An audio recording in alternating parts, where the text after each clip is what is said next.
Hi, welcome. Enjoy the content, subscribe, and turn on notifications. Liam Carter had everything it took to be respected. Graduated from MIT with degrees in civil engineering and architectural history, he was exactly the kind of professional companies fought over. But everything changed when he met Olivia Hartwell at a corporate event in Boston. She was standing by a column, chatting with two partners from a well-known firm, and when her eyes met Liam's, she smiled, a smile that made his chest tighten. They talked all night. Olivia was finishing up her political science degree at Boston University and planned to work in political consulting before eventually going to law school. She spoke quickly, gestured a lot, and had strong opinions about everything.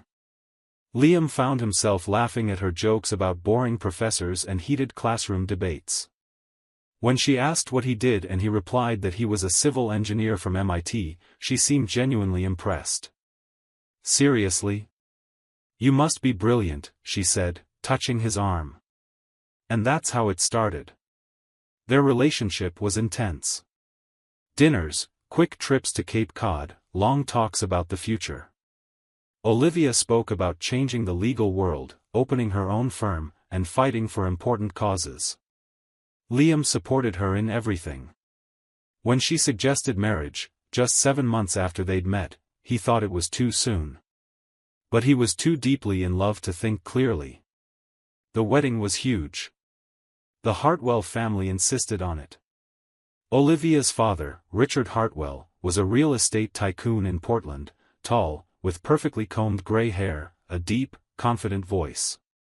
On Liam's wedding day, Richard shook his hand and said, "Welcome to the family, son. You've got talent.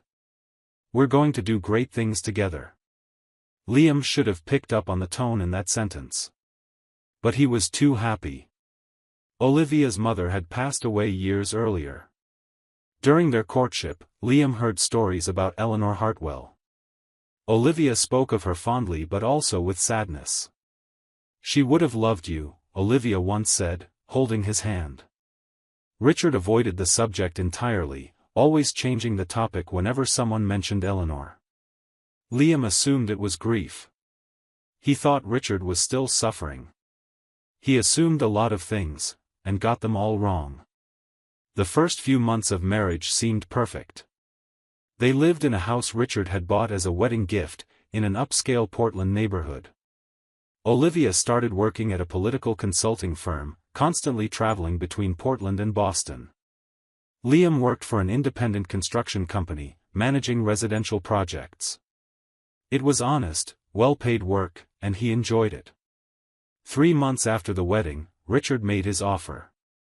"Liam, I need to talk to you," he said during dinner at the Hartwell mansion. Olivia had stayed in Boston to close an important contract. Richard took Liam to his office, closed the door, and poured them each a glass of expensive whiskey. "You know I'm expanding the business, right?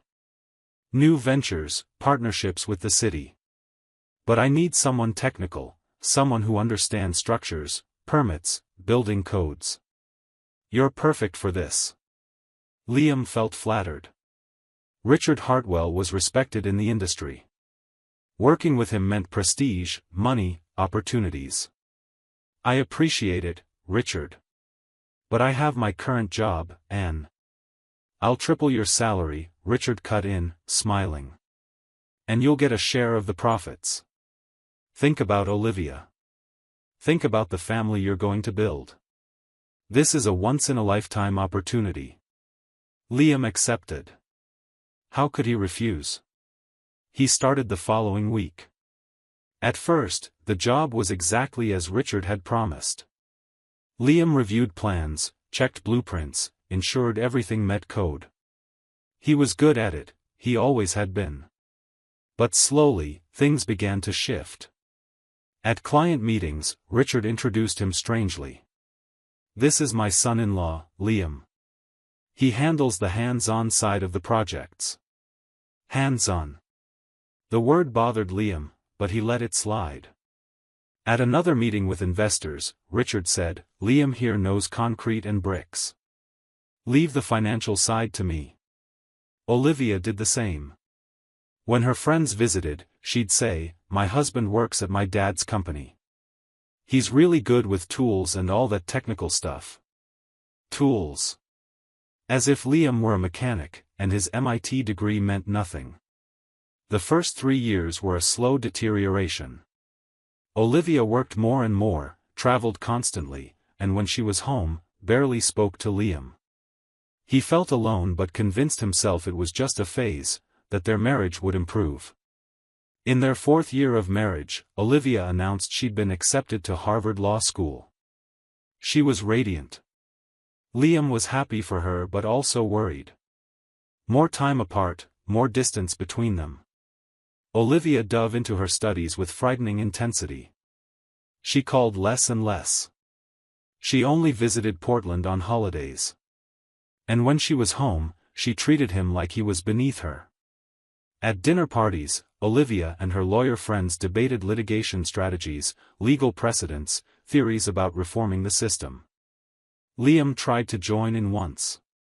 "Actually, there's an interesting connection between modern architecture and urban legislation," he began. "At MIT, we studied how." "Honey," Olivia interrupted, laughing, "that's way too technical. You know lawyers talk too much. Let us ramble here." The others laughed.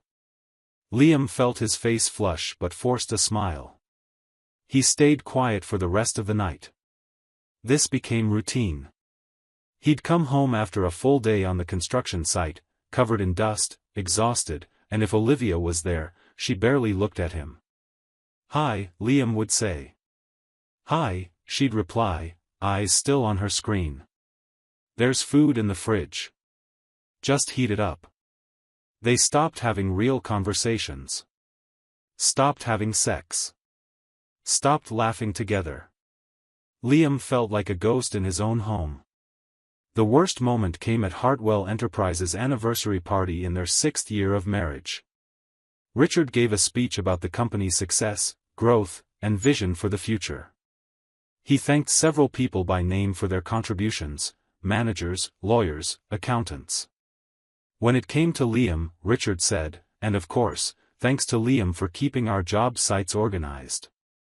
Job sites organized. As if Liam were a janitor. Liam left the party early, drove aimlessly through the city, pulled into an empty parking lot, and just sat there, hands on the wheel, trying to figure out when he'd lost himself. But the real blow came at Olivia's Harvard graduation party.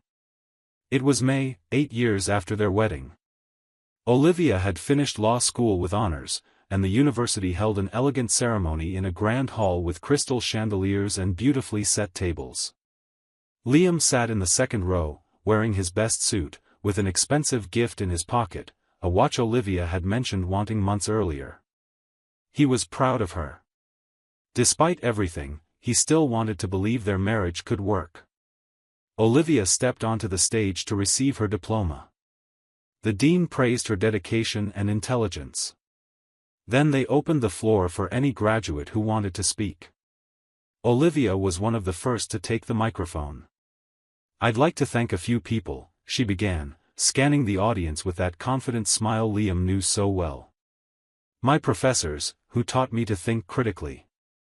My classmates, who challenged me every day. And, of course, my husband, Liam." Liam's chest warmed.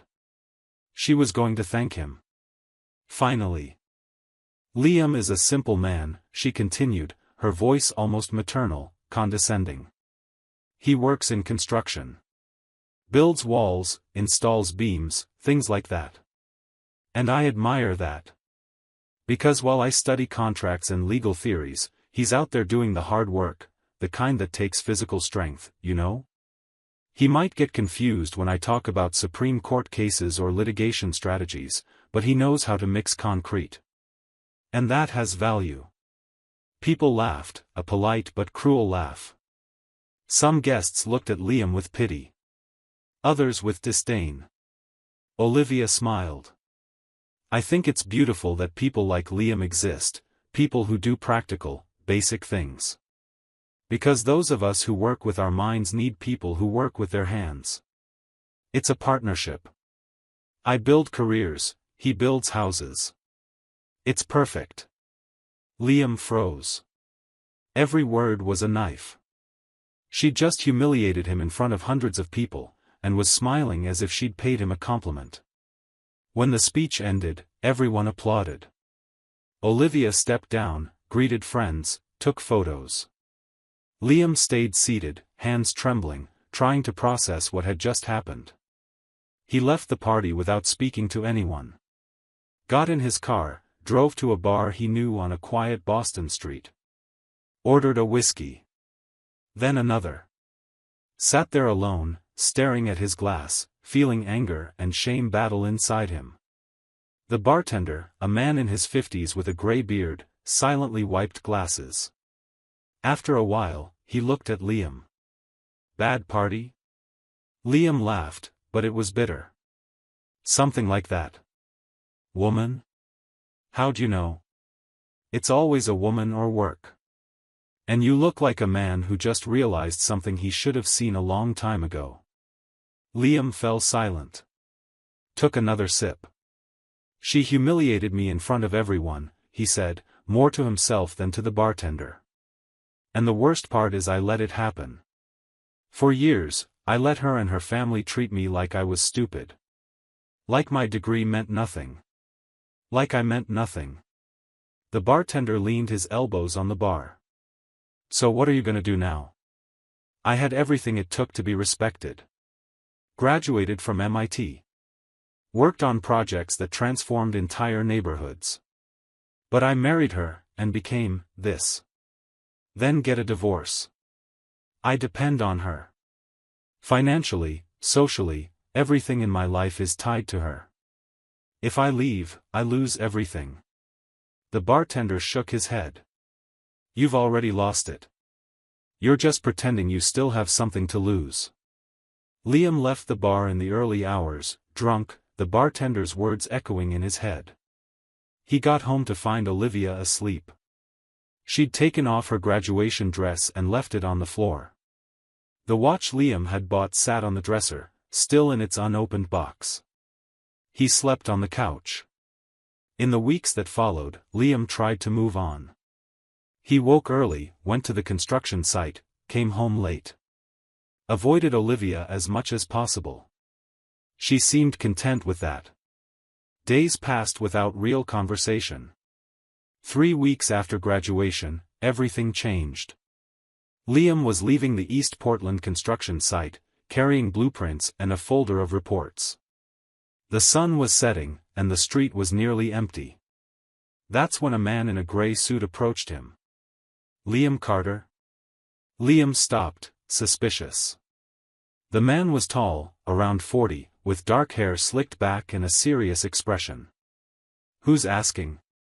My name is Victor Reynolds. I'm a private investigator. He extended his hand. Liam shook it, still confused. I need to talk to you about your wife. Liam almost told the man to leave. His first instinct was irritation, another person wanting to talk about Olivia, probably to praise her or ask for a favor. But there was something in Victor's eyes, something urgent and serious, that made Liam hesitate. What do you want? Victor glanced around, as if checking for eavesdroppers. It's too exposed here. Can we talk in my car? Liam should have refused. But part of him, the part tired of being ignored, agreed. They got into Victor's car, a discreet black sedan. Victor opened a brown leather folder and pulled out a stack of photos. He placed them one by one in Liam's lap. The first showed Olivia entering a hotel. The second, her kissing a man in that same hotel's parking lot. The third, the two laughing together at an upscale restaurant, wine glasses in hand. Liam's stomach turned. He picked up the photos with shaking hands, studying every detail. The man was young, maybe mid-30s, with neatly combed blonde hair and a flawless suit. Who is he? Julian Foster. Your wife's colleague. They've been together for 2 years. 2 years. Liam tried to remember where he'd been 2 years ago. working on a project in Beaverton. Coming home late to find Olivia always busy with work. She'd said she was at the office preparing cases. He'd believed her. Idiot. Why are you showing me this? Liam asked, his voice hoarse. Victor took a deep breath. Because there's something worse. Much worse. He opened another, larger folder. Inside were documents, dozens of them, contracts, reports, printed emails. Victor began explaining slowly, as if making sure Liam understood every word. Richard Hartwell, your father-in-law, is using you as a front for real estate fraud. Fake environmental reports, illegally purchased construction permits, shell companies registered under your name. Look here. He pointed to a document, an environmental report for the East Portland project Liam was supervising. It claimed the soil was free of contamination. But Victor showed another document, a real report, indicating dangerous levels of lead and arsenic. This fake report was signed by you, Victor said, pointing to the signature in the corner. Liam looked. It was his signature. But he'd never seen that document. I never signed this. I know. They forged it. Look at this too. Victor showed bank records, transfers to accounts under companies Liam had never heard of. But when Liam checked the incorporation documents for those companies, he saw his name, his social security number, his signature. They created shell companies using your identity. These companies receive illegal payments from construction firms wanting fast project approvals. The money flows through the accounts and disappears. When the fraud comes to light, you'll be the one investigated. You're the fall guy. Liam felt like the world was collapsing. Everything he'd built, his entire reputation, was being used to enrich people who despised him. Does Olivia know about this? Victor nodded. She knows everything. In fact, she's helping plan the next step. He pulled out more documents, divorce papers. Already filled out, already signed by Olivia, waiting only for Liam's signature. And the terms were devastating. Liam would be stuck with all the debts Richard had put in his name, get no assets, and be accused of financial mismanagement. She's waiting for the right moment to hand you these, Victor explained. Probably after the fraud surfaces. That way, you take the criminal charges, and she walks away as the victim fooled by her corrupt husband. Liam let the documents fall to the car floor. Covered his face with his hands. It all made sense now, the years of humiliation, being treated as inferior, being isolated. They'd been setting the stage to destroy him. Why are you telling me all this? He asked, his voice breaking. Who hired you? Victor was silent for a moment. Looked out the car window, as if deciding how much to reveal. My client paid a lot of money to investigate the Hartwells. She wants justice. But I can't reveal who she is yet. All I can say is that Richard Hartwell destroyed her life a long time ago. And now it's his turn to pay. Why does she want to help me? Because you're the missing piece. You have access to everything we need, documents, meetings, conversations. And you have just as much reason for revenge as she does. Liam sat there in the car, staring at photos of Olivia with another man, at documents proving years of manipulation. His whole life had been a lie, the marriage, the job, the family he thought he'd built. All fake. What do I need to do? Victor smiled. First, you need help. Someone you trust. Someone you know is on your side. Liam immediately thought of Marcus, his foreman. Marcus had worked with him for 5 years, competent, loyal, and one of the few who treated him with respect. Liam had always found it odd how Marcus seemed to understand things before Liam even explained them, as if he were more observant than he should be. I know someone, Liam said. Marcus. My foreman. Victor nodded, smiling. Good. Because Marcus is my brother. And he's been working with me for 2 years. Liam blinked, confused. What? Marcus has worked with you for 5 years, that's true. But 2 years ago, when my client hired me to investigate the Hartwells, I asked my brother for help. He was already close to you, already seeing the strange things happening. He's the one who alerted me to the fraud, to how Richard was using you. Sorry for the deception, but it was necessary. Liam felt a mix of betrayal and relief. Marcus had been part of this web of secrets for 2 years. But at least Marcus was on his side. We'll need better evidence, Victor continued. Recordings, original documents, confessions. You'll have to live a double life for the next few months. By day, keep being the obedient husband, the loyal employee. At night, work with me to gather everything we need to destroy them. Time's running out. In 2 months, the city audit begins. When they uncover the fraud, you'll be the first name on the suspect list. We have to act before that. Liam took a deep breath. For the first time in 8 years, he felt in control of his own life. Let's do it. That night, Liam got home to find Olivia on the couch watching a show. She looked at him indifferently. You're late. Meeting at the site, Liam lied. Supplier issue. She turned back to the TV. Liam went upstairs, showered, got into bed. Olivia came in half an hour later, lay on the other side, facing away from him. They lived like strangers. But now Liam knew the truth. And he was going to use it. The next 2 months were the hardest of Liam's life. Waking up every day, pretending everything was fine, smiling at Olivia knowing she planned to destroy him. Each morning was an exercise in self-control.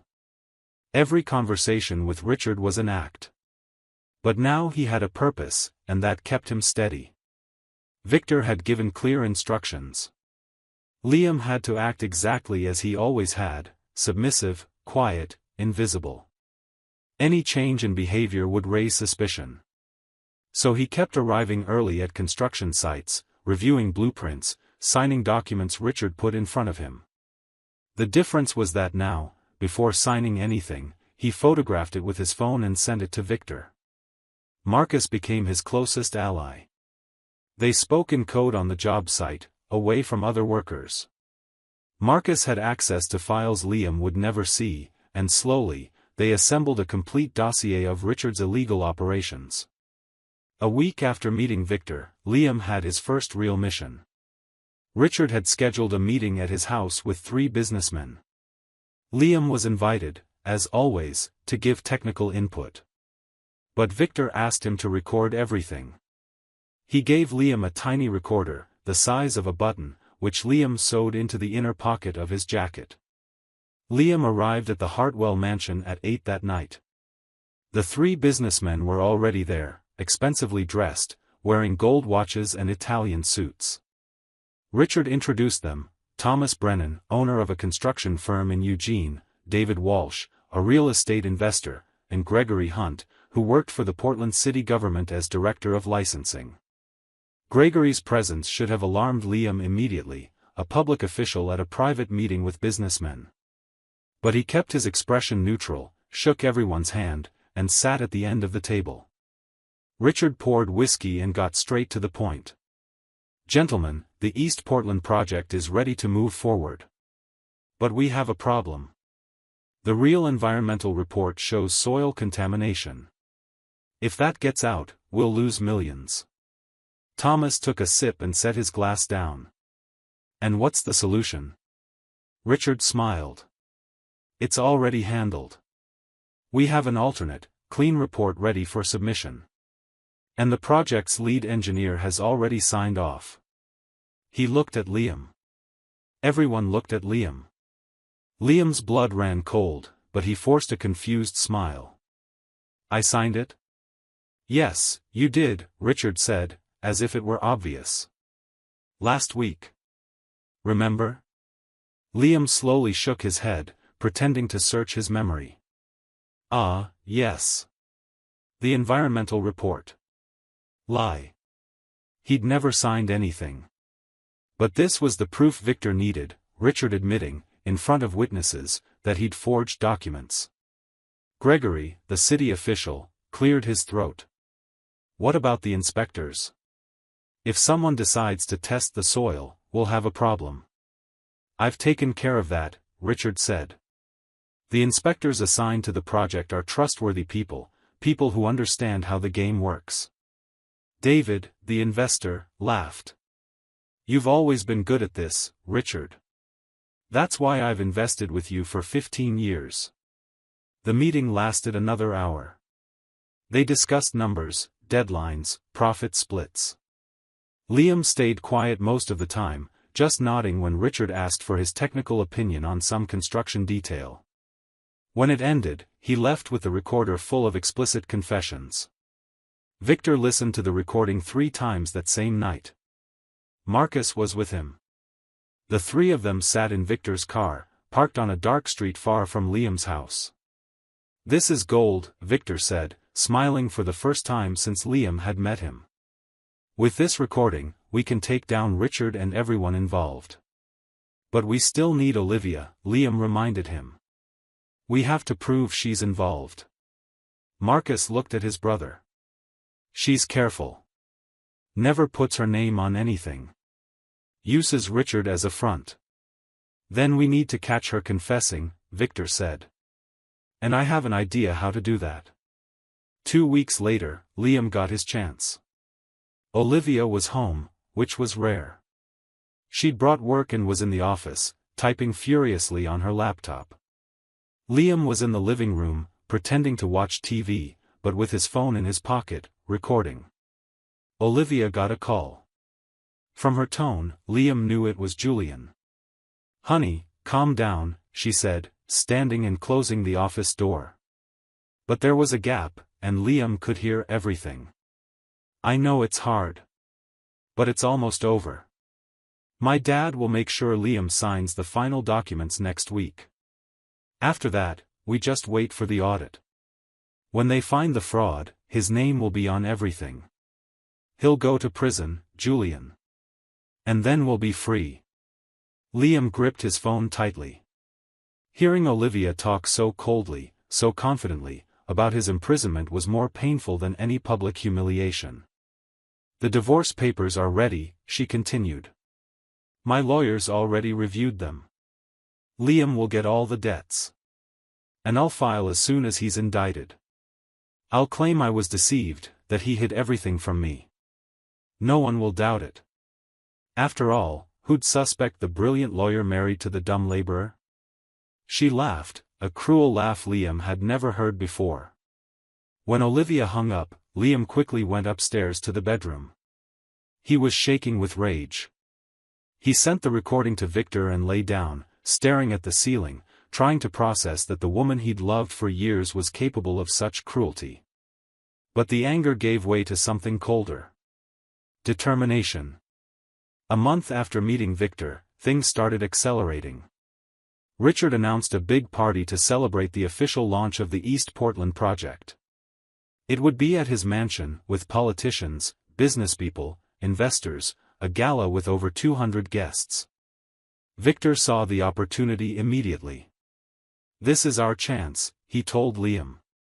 We'll expose everything in front of everyone. We'll destroy Richard at the moment he's most confident.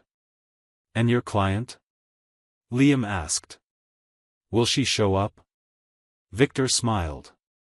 She will. And it'll be the final blow. The days before the party were frantic. Victor hired a tech specialist to prepare Liam's presentation, photos, documents, recordings, all arranged in a devastating sequence. Marcus ensured he'd have access to the party's sound and projection system so no one could shut it down mid-presentation. And Liam rehearsed. Rehearsed what he'd say, how he'd say it, how to stay calm even when Olivia and Richard tried to interrupt him. 3 days before the party, something happened that nearly ruined everything. Liam came home in the middle of the afternoon. He'd left the site early to pick up his suit from the dry cleaner. He opened the front door and heard noises from upstairs. Moans. Laughter. Olivia was home. With Julian. Liam walked upstairs slowly. The bedroom door was ajar. He saw them in bed, naked, laughing at something Julian had said. Olivia was lying on his chest, drawing circles with her finger. "It's so close," she murmured. "In 2 weeks, Liam will be in prison, and we can finally live together." "Are you sure it'll work?" Julian asked. "What if he figures something out?" Olivia laughed. "Julian, Liam's dumb. He never notices anything. I could do this right in front of him and he'd still believe me." Liam closed his eyes. Took a deep breath. Everything in him screamed to storm in, make a scene, confront them. But he remembered Victor's words, any change in behavior will alert them. So he went back downstairs, grabbed his car keys, and left. Called Victor. "They're together in my house," he said, voice trembling. "In my bed." "Hold strong," Victor replied. 3 more days. 3 days and you'll have your revenge." Liam spent those 3 days in a hotel. Told Olivia he'd gone to Seattle to fix an issue on an old project. She barely seemed to care. Finally, the night of the party arrived. Liam put on his suit, straightened his tie, looked at himself in the hotel mirror. The man staring back was different from the one humiliated at Harvard 3 months earlier. There was something new in his eyes, strength. Purpose. He arrived at the Hartwell mansion at 7. The ballroom was immaculate, decorated tables, waiters circulating with champagne, a stage set up at the back with a projector and microphone. Richard had hired a band. Important politicians, famous businesspeople, even Portland's mayor were there. Olivia was radiant, red dress, hair in an elegant bun, perfect smile. She greeted Liam with a cool, perfunctory kiss on the cheek. "You look presentable," she said, sizing up his suit. "Try to be sociable, okay? This party matters." Richard took the stage around 8. He thanked everyone for coming, gave a speech about vision, innovation, legacy. He presented the East Portland project as the transformation Portland needs. He showed slides with renderings, impressive profit numbers, growth projections. People applauded. Richard was at his peak, confident, powerful, untouchable. That's when Liam stood up. He walked toward the stage. Richard looked surprised but smiled, assuming Liam was going to say something technical about the project.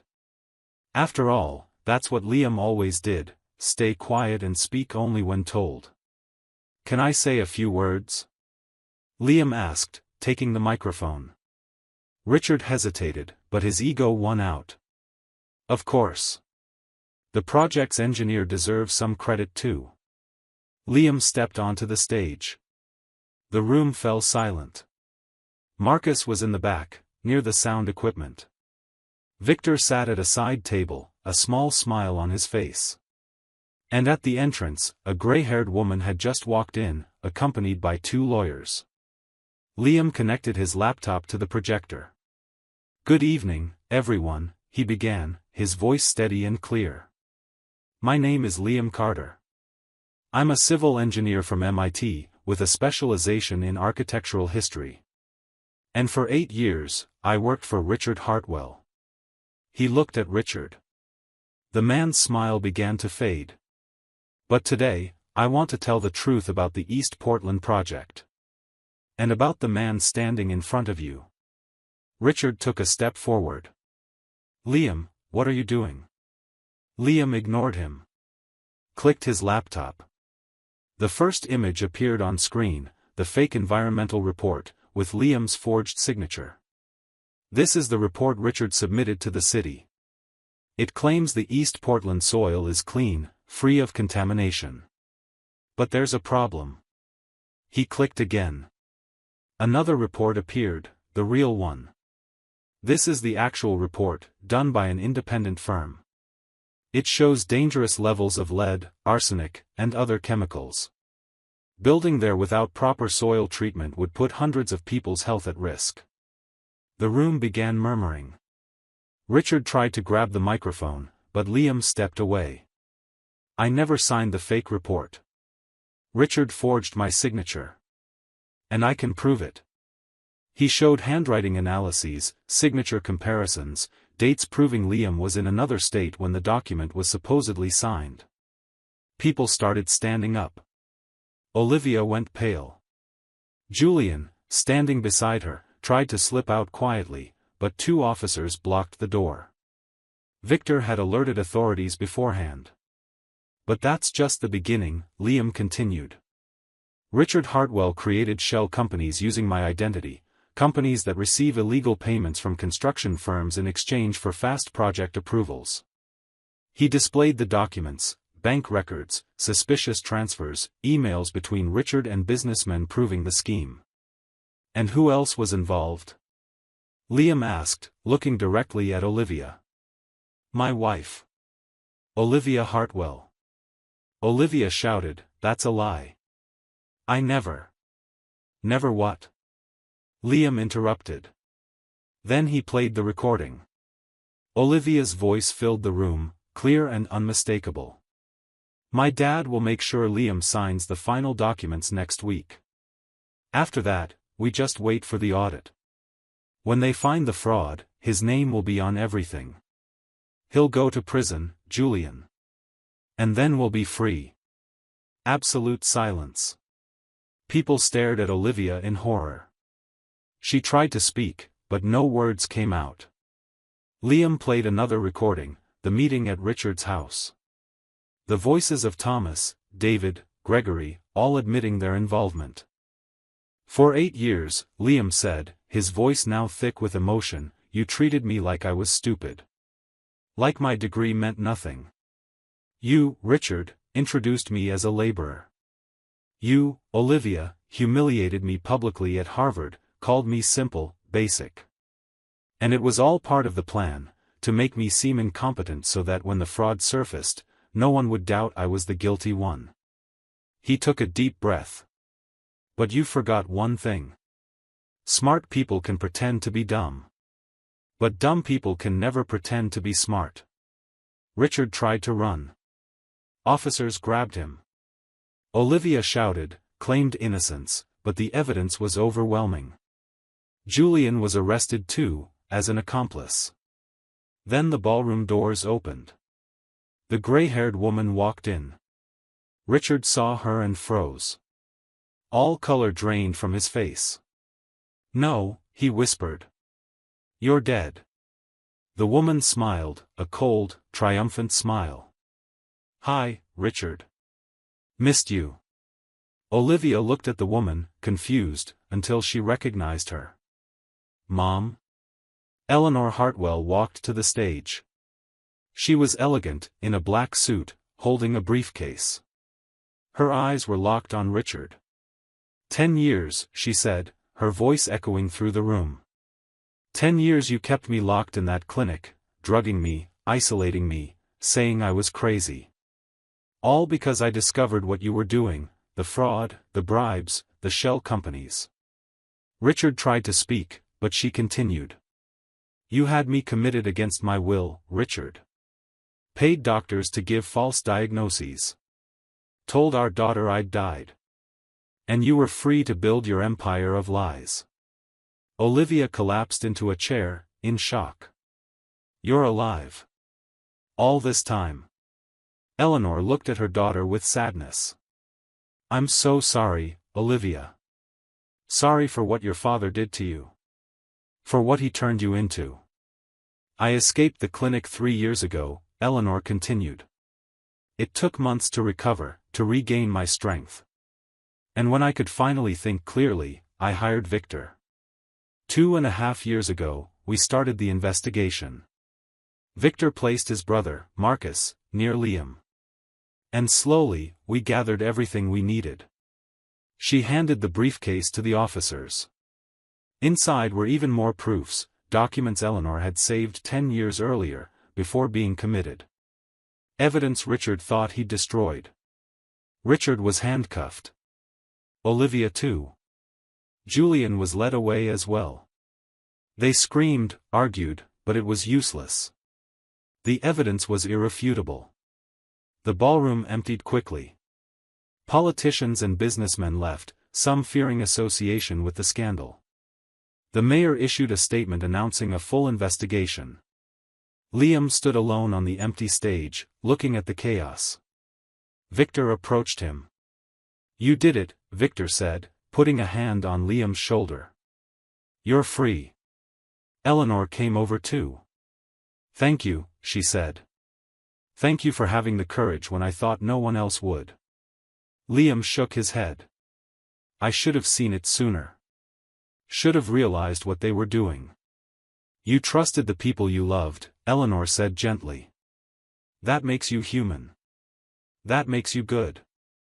In the months that followed, the trial moved quickly. The evidence was so solid no one bothered denying it.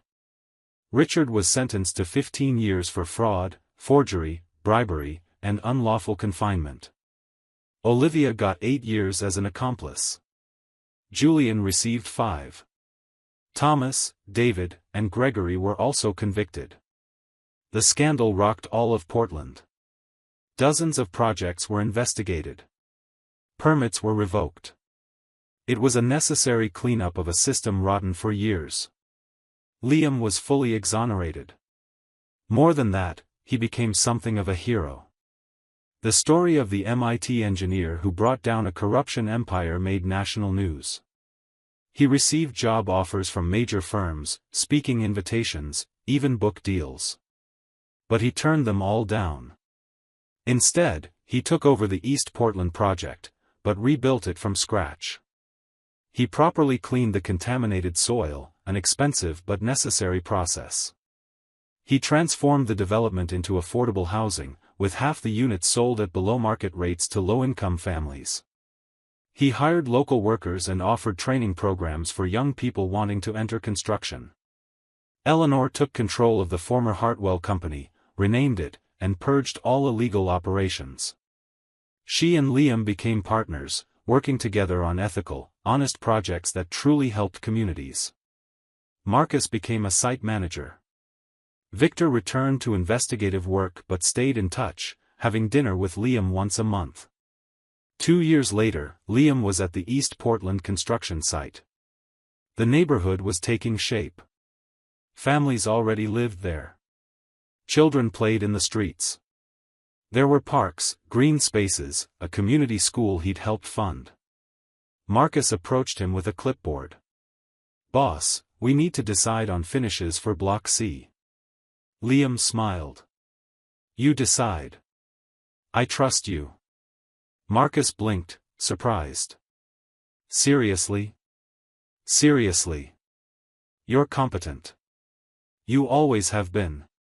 Stop asking my approval for everything."